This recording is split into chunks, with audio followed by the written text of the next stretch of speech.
right, take two. Had to stop the first one to take photographs of someone that won't quit walking around my house and peering through my windows. Y'all are dumb. Let's go ahead and start with 9th grade, where we left off before all of this exploded. I know 8th grade, I mentioned there was abuse. I didn't really go into it as heavily as I think I should have. My stepfather beat the fuck out of my mother. He also beat the fuck out of me. He also tried groping my breasts. I was, 8th grade, what is that, 13? I turned him into DHS twice, 8th grade. That's how I ended up living at my grandmother's for a small moment of time. Then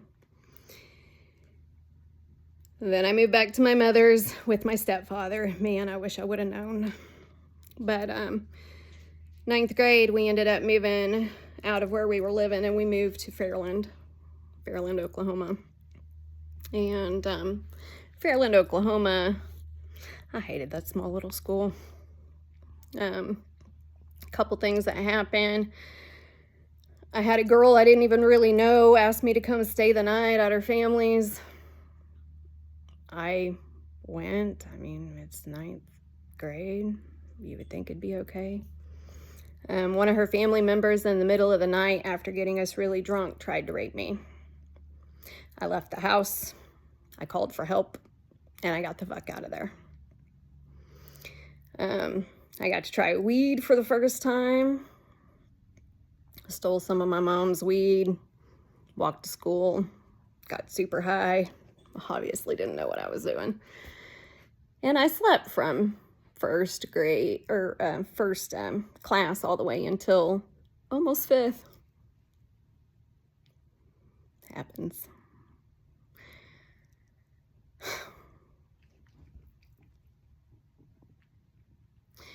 My parents started fighting a lot.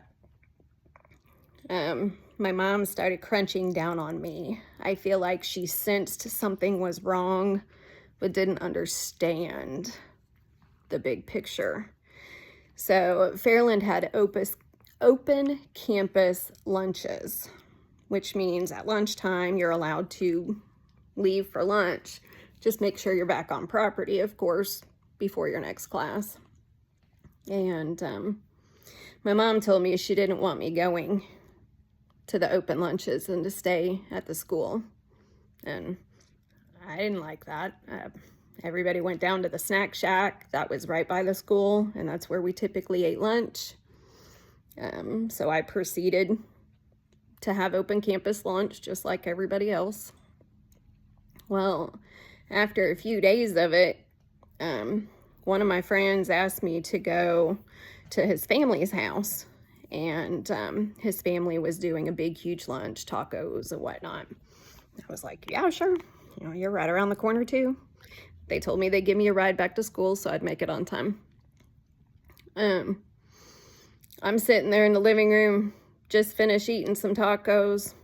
I look up and my stepfather's face is in their front door, peering through the window. I get up and go to the door. He grabs me by the hair, and I do not touch the ground all the way from the front door to the car. When he got me to the car, he went to open the door and went to shove me in without me going into the door. He just kept beating me into the car until I finally crawled in the car and got in the very back in the trunk area. It was a station wagon. He got in the car with my mother, who watched it, grabs my mother's cane from the back and starts trying to hit me in the back, but thankfully he can't reach me. He tells me by the time we get to the house, he's going to kill me. Now, with my mom's strict rules, thank God, anytime I needed to stay after school for a project or catch up on homework or for anything, the teachers were supposed to call my mom and let her know. I got lucky. As soon as we walked in that house, the phone rang. Thank you, God. It was one of my teachers saying that I needed to stay after school. So instead of killing me that day, my mother took me back to school. I got to the school and my face was all bruised up from being beaten into the car. I'm walking down the hallway and a lady passes me, dressed very nice lady passes me. And she sees my face and she asks me if I'm Rebecca, and I said yes. She said she was part of DHS and that she was going to get me out of the home again. This is the end of the school year. She conversed with my mother. I think Tuesday would have been the last day of school, and this was like Friday. She told me to stay in the house through the weekend, finish out my last 2 days of class, last 2 days of school of 9th grade, and that I'll be going back to my grandmother's in Tulsa. I said, okay.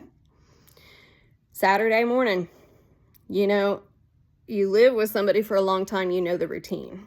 I knew that my stepfather would be up before my mother, and I didn't want to be around either one of them.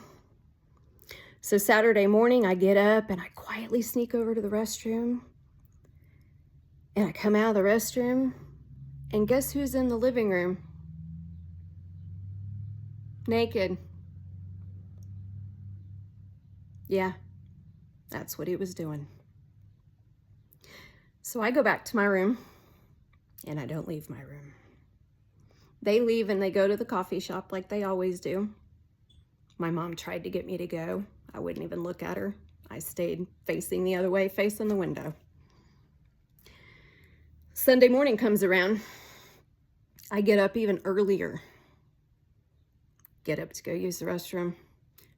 Same thing. He is in the living room just at it again. Making a scene. You disgusting pig. Well, anyway, needless to say, I didn't come out of my room Sunday either, and I was real excited to get the hell on the bus Monday.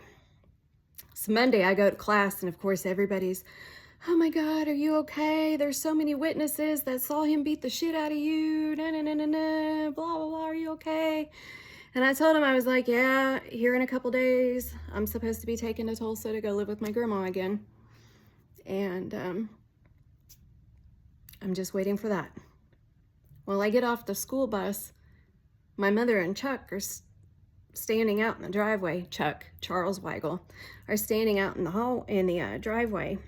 And there's one teeny tiny little box in the car. She tells me to get my bitch ass in the car. We're going to Tulsa now. With one tiny little box of my belongings. I get to my grandmother's house, close to it. They, up the street from my grandmother's house, kicked me out of the car, me and my little box, so I could walk the rest of the way to my grandmother's house. Fun stuff, right? So that was my 9th grade.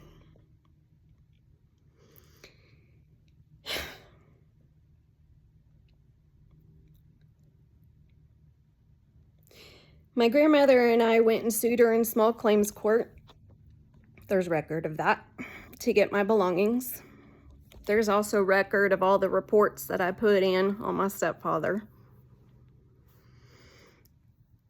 My grandmother, bless her soul, I think she was just overly trying to protect me too. I was like bound to her room, not allowed to leave the room, not allowed to use the phone, not allowed to do anything except go to school, not allowed to do nothing, right? My father agrees to take me. I'm like, okay, I guess I'm going to my father's. I end up moving to Texas. I moved in with my father and my stepmother. Did we always get along? No, not always. I feel like I'm just like my father, which is a good thing. I'm very grateful. Very grateful. But I mean, you know, teenager and stepsisters, there's always going to be little bits of problems and whatnot. And it doesn't help that I've always had people surrounding me to try and make my life just awful.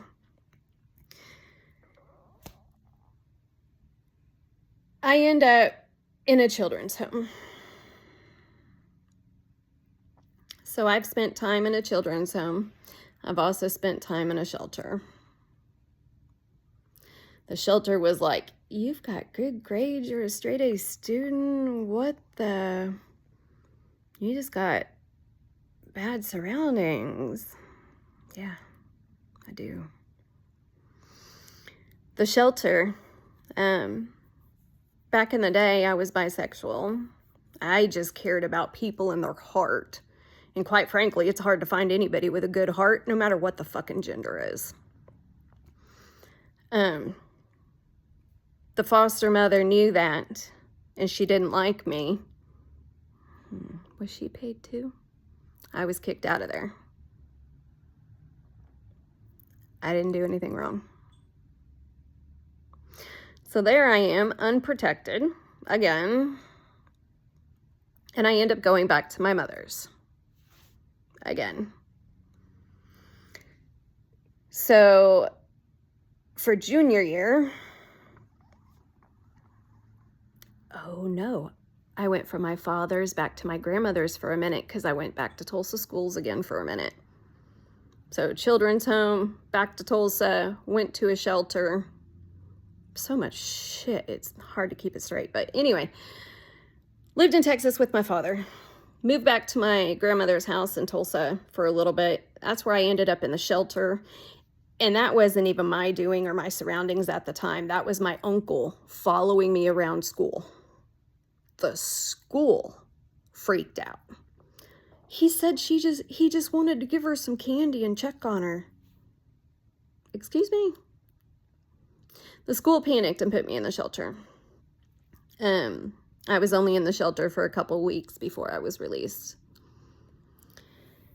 So here I am in Tulsa, and with my uncle being creepy and creeping the school out, and now not in the shelter, so I have nowhere to go except back to my mother's. So the end of my junior year, I went back to my mother's.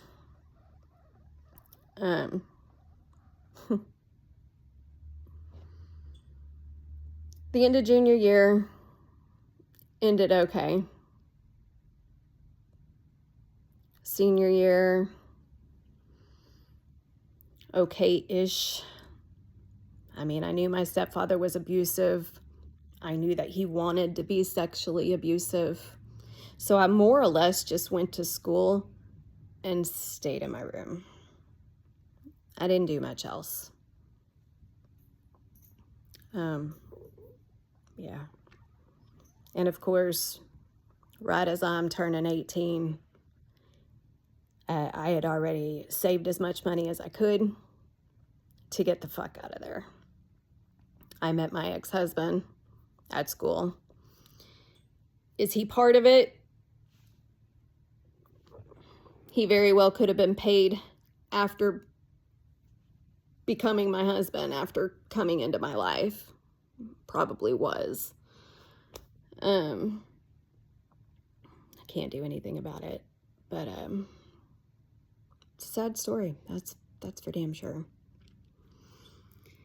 My ex-husband and I, like I say, he was 17. I was just barely turning 18. We left and got an apartment. Started our family, children. Went from an apartment to, so my kids, both of them were premature. My first one almost died. He was only 4 pounds and 2 months early. I was in the hospital for a month trying not to have him. NICU 2.5 weeks. Yeah, that was hard. But he's okay. Both of them are okay, obviously. And we rented a house for a little while, and I didn't want to be in the small time schools anymore. I didn't like that so much hell happened to me and everybody knows everything, and it seemed like it was just small schools. I blame the small schools, and it wasn't the small schools, because look at this area. And the problems just kept on going. But anyway, I thought Bentonville was pretty. My ex-husband was familiar with the area. He had brought me over here once. I did some research. They had a really good school system, and I wanted the best for my children. So we ended up moving to Bentonville and buying a home. 2003. I wanted my kids to go to a good school. I wanted to be in a nice town. I wanted to be out of the small towns, small cities. And that's where my journey began in Bentonville. Things were pretty good for a while. I mean, I fought with my ex-husband. He was bipolar. So one minute he'd be really sweet. Another moment he would not be. And then, of course, the next moment, hey, what's wrong with you? Why are you acting that way? Do you remember the last moment? I didn't realize that there was some things that were going on with him. And all I knew is I wasn't happy, and we were fighting all the time, and I didn't think it was good for the children. And I had filed for a divorce once. He talked me into staying, you know, for the family, for the children. I'll do better. A couple years after that, I turned around and I filed again. Went ahead and went through with it and left. He got to keep, oh, gotta take a picture.